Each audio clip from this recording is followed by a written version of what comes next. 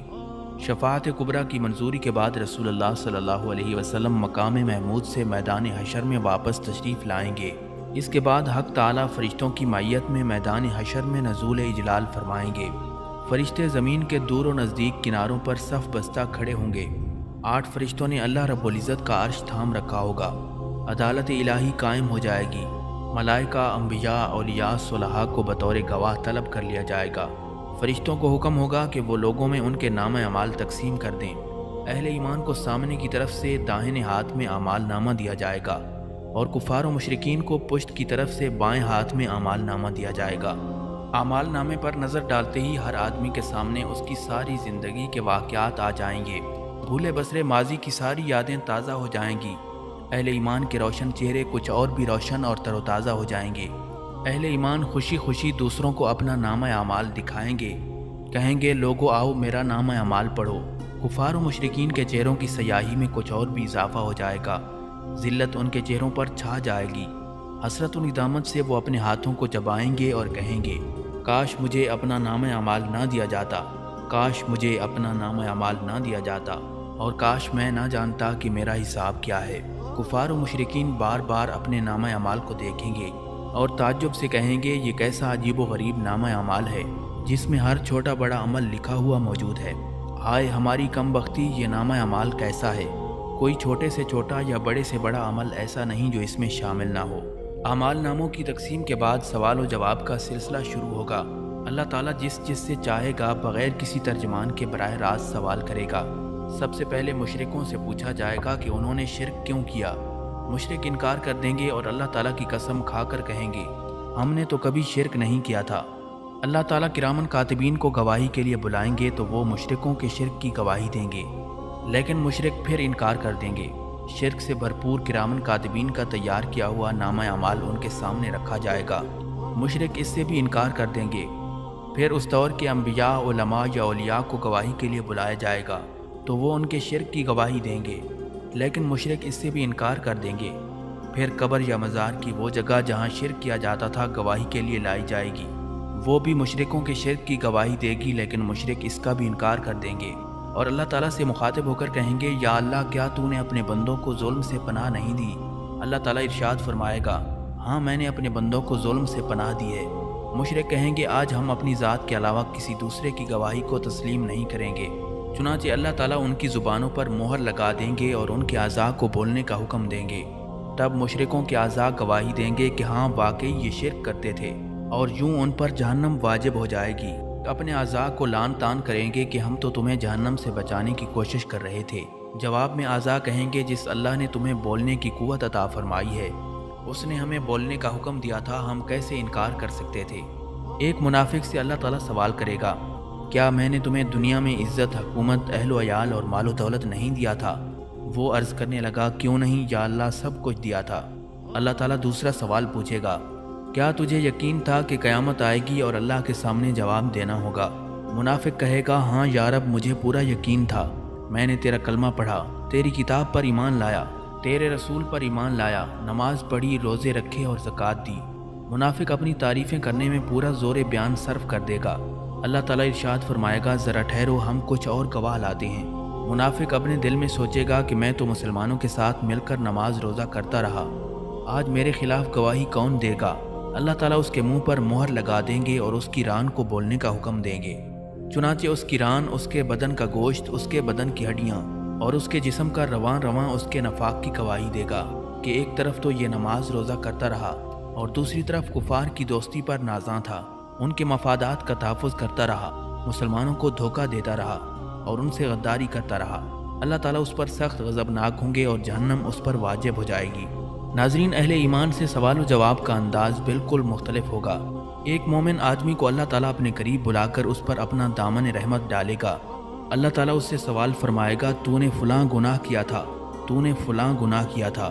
مومن عرض کرے گا، ہاں یا اللہ میں نے کیا تھا۔ اللہ تعالیٰ اس کے ایک ایک گناہ کے بارے میں سوال فرمائے گا تو وہ اقرار کرتا چلا جائے گا۔ وہ سوچے گا کہ اب تو وہ ضرور ہلاک ہو جائے گا۔ آخر میں اللہ تعالیٰ اس سے ارشاد فرمائے گا، میں نے تیرے گناہوں پر دنیا میں بھی پردہ ڈالا تھا اور آج بھی پردہ ڈال رہا ہوں، پھر اسے جنت میں بھیج دیا جائے گا۔ ناظرین، افراد کے علاوہ انبیاء اور رسولوں کی تکذیب کرنے والی قوم سے بھی سوال و جواب ہوں گے۔ قوم نوح سے سوال ہوگا، تم نے پیغمبر کی تکذیب کیوں کی تھی؟ وہ حضرت نوح علیہ السلام اور ان کی دعوت کا انکار کریں گے۔ اللہ تعالیٰ حضرت نوح علیہ السلام سے فرمائے گا، اے نوح اپنے حق میں کوئی گواہ لاؤ۔ حضرت نوح علیہ السلام عرض کریں گے، میری گواہ امت محمدیہ ہے۔ چنانچہ امت محمدیہ کے علماء، اولیاء اور صلحاء حاضر کیے جائیں گے۔ وہ گواہی دیں گے کہ ہاں حضرت نوح علیہ السلام پیغمبر بنا کر بھیجے گئے تھے اور انہوں نے 950 سال تک حق رسالت ادا کیا تھا۔ قوم نوح کہے گی، تم تو ہمارے زمانے میں موجود ہی نہیں تھے، تم یہ گواہی کیسے دے رہے ہو؟ اس پر نبی اکرم صلی اللہ علیہ وسلم کو لایا جائے گا اور وہ اپنی امت کی صداقت کی گواہی دیں گے کہ میری امت نے قرآن مجید کی روح سے بالکل سچی گواہی دی ہے۔ رسول اللہ صلی اللہ علیہ وسلم کی اس گواہی کے بعد قوم نوح لاجواب ہو جائے گی اور مجرم قرار پا کر جہنم میں ڈال دی جائے گی۔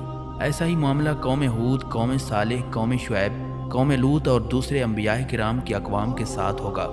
جرم ثابت ہونے کے بعد کافر بارگاہ الہی میں درخواست کریں گے، اے ہمارے رب، ہم نے سب کچھ دیکھ اور سن لیا، بس ایک دفعہ ہمیں دنیا میں واپس بھیج دے، ہم ضرور نیک عمل کریں گے۔ ارشاد باری تعالیٰ ہوگا، ایسا ممکن نہیں، اب تو تمہیں اپنے کرتوتوں کا ہمیشہ ہمیشہ کے لیے مزہ چکھنا ہوگا۔ کفار دوسری درخواست یہ کریں گے کہ یا اللہ، ہماری گمراہی کے ذمہ دار ہمارے پیشوا اور لیڈر ہیں، انہیں ہماری نسبت دوہرا عذاب دیا جائے۔ ارشاد ربانی ہوگا، تمہارا یہ عذر بھی قابل سماعت نہیں، گمراہ ہونے والوں کو گمراہ ہونے کا عذاب دیا جائے گا اور گمراہ کرنے والوں کو گمراہ کرنے کا عذاب دیا جائے گا۔ اپنی اپنی جگہ تم دونوں ہی مجرم ہو، دونوں کو اپنے کیے کی سزا ملے گی۔ میدان حشر میں اس قسم کے سوال و جواب کے علاوہ دیگر اعمال کا حساب کتاب بھی ہوگا۔ حقوق اللہ میں سے نماز کا حساب سب سے پہلے ہوگا۔ جو آدمی نماز کے حساب کتاب میں کامیاب رہا وہ انشاءاللہ باقی اعمال میں بھی کامیاب رہے گا، اور جو نماز کے حساب میں ناکام رہا وہ باقی اعمال میں بھی ناکام ہو جائے گا۔ ارشاد نبوی صلی اللہ علیہ وسلم ہے، نماز جنت کی کنجی ہے۔ ناظرین، حقوق العباد میں سے سب سے پہلے قتل کا حساب لیا جائے گا، اس کے بعد دوسرے اعمال کا۔ مقتول کو قاتل سے، مظلوم کو ظالم سے، مغصوب کو غاصب سے، مجبور کو حاکم سے اور محکوم کو حاکم سے اس کا حق دلوایا جائے گا۔ اللہ تعالیٰ اعلان فرمائے گا، میں بادشاہ ہوں اور حقوق دلوانے والا ہوں۔ آج کوئی جہنمی اس وقت تک جہنم میں نہیں جا سکتا جب تک کسی جنتی کو اس کا حق نہ دلوا دوں، اور کوئی جنتی اس وقت تک جنت میں نہیں جا سکتا جب تک کسی جہنمی کو اس کا حق نہ دلوا دوں۔ چھوٹے سے چھوٹے ظلم اور معمولی سے معمولی زیادتی کا حق بھی اللہ تعالیٰ حقدار کو دلوا کے چھوڑیں گے۔ اگر کسی نے پیلو کی ٹہنی کے برابر کسی کا حق غصب کیا ہوگا یا کسی کی بے عزتی کی ہوگی تو اللہ تعالیٰ اس کا بدلہ بھی دلوائیں گے۔ اگر کسی نے کسی جانور پر ظلم اور زیادتی کی ہوگی تو اس جانور کا بدلہ بھی اللہ تعالیٰ لے کے چھوڑیں گے۔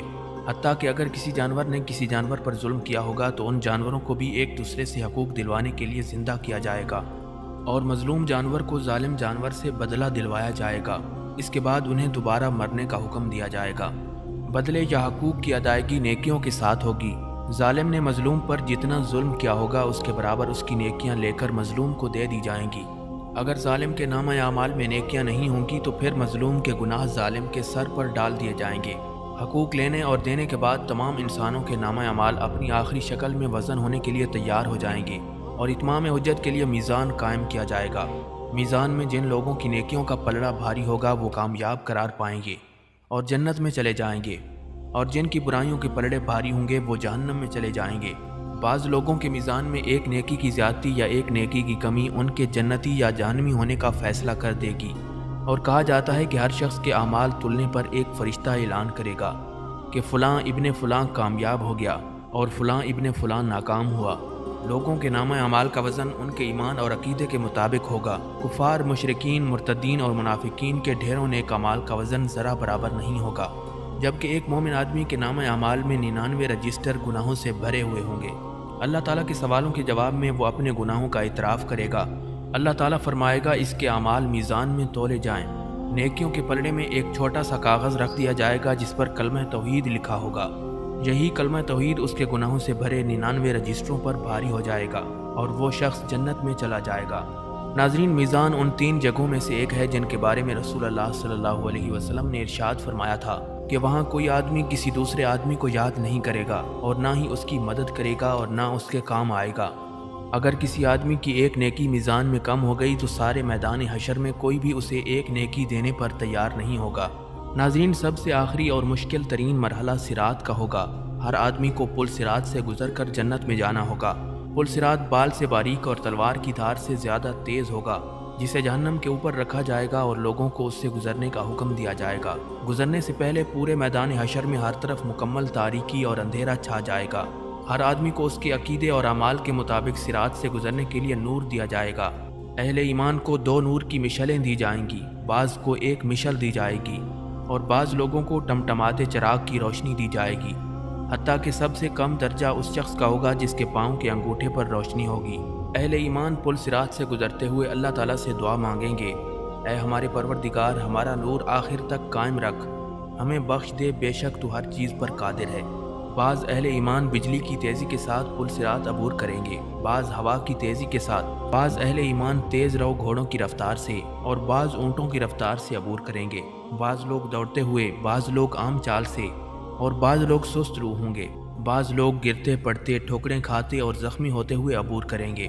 پل صراط کے دونوں طرف کانٹے لگے ہوں گے جو اللہ تعالیٰ کے حکم کے مطابق بعض لوگوں کے چلنے میں صرف رکاوٹ ڈالیں گے، بعض لوگوں کو پل کے اوپر سے ہی بار بار گراتے رہیں گے، بعض لوگوں کو صرف زخمی کریں گے اور بعض کو کھینچ کر جہنم میں ڈال دیں گے۔ کچھ لوگ چند قدم ہی چلیں گے تو انہیں جہنم میں گرا دیا جائے گا، بعض لوگ کچھ فاصلہ طے کریں گے تو جہنم میں گرا دیے جائیں گے، بعض لوگ نصف فاصلہ طے کرنے کے بعد گرائے جائیں گے، کچھ لوگ پل صراط عبور کرنے کے قریب ہوں گے تو گرا دیے جائیں گے۔ انسان کے اعمال صالحہ صراط پر نہ صرف نور مہیا کریں گے بلکہ انسان کی حفاظت بھی کریں گے۔ یہ بھی کہا جاتا ہے کہ قربانی کے جانور سواریوں کا کام دیں گے۔ پل صراط سے گزرنے کا منظر اس قدر ہولناک ہوگا کہ کسی کی زبان سے کوئی بات نہیں نکلے گی، صرف انبیاء کرام کی زبان سے یہ آواز سنائی دے گی، رب سلم رب سلم، یا اللہ بچا لے، یا اللہ بچا لے۔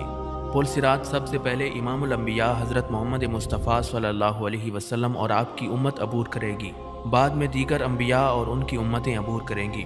پل صراط عبور کرنے کے بعد تمام اہل ایمان پل صراط کے آخری حصے کنترا میں روک لیا جائیں گے، اور جن مسلمانوں کے درمیان کوئی غلط فہمی، گلا شکوہ، غصہ یا ناراضگی ہوگی وہ دور کی جائے گی۔ جب سارے اہل ایمان مکمل طور پر پاک اور صاف ہو جائیں گے تب انہیں جنت میں داخل ہونے کی اجازت دی جائے گی۔ رسول اکرم صلی اللہ علیہ وسلم جنت کے دروازے پر تشریف لائیں گے، دروازہ کھلے گا تو آپ صلی اللہ علیہ وسلم اپنی امت سمیت جنت میں قدم رنجہ فرمائیں گے۔ جنت میں داخل ہونے کے بعد آپ صلی اللہ علیہ وسلم کو اپنی امت کی فکر لاحق ہوگی۔ نبی علیہ الصلوۃ والسلام اپنی امت کا حال دریافت فرمائیں گے۔ جب آپ کو معلوم ہوگا کہ بے شمار امتی جہنم میں ہیں تو آپ اللہ کے حضور سجدے میں گر پڑیں گے، اللہ تعالیٰ کی حمد و ثنا کر کے سفارش کی اجازت طلب کریں گے۔ طویل مدت سجدے میں گزارنے کے بعد حکم ہوگا، اے محمد صلی اللہ علیہ وسلم جاؤ، اپنی امت میں سے جن کے دل میں جو کے دانے کے برابر ایمان ہے انہیں جہنم سے نکال کر جنت میں داخل کر دو۔ پھر رسول اکرم صلی اللہ علیہ وسلم فرشتوں کو لے کر اپنی امت کے برگزیدہ افراد کے ساتھ جہنم کے کنارے تک جائیں گے اور فرمائیں گے، اپنے اپنے عزیز و اقارب اور اپنی اپنی جان پہچان کے افراد کی نشانی بتاؤ تاکہ فرشتے انہیں نکال لائیں۔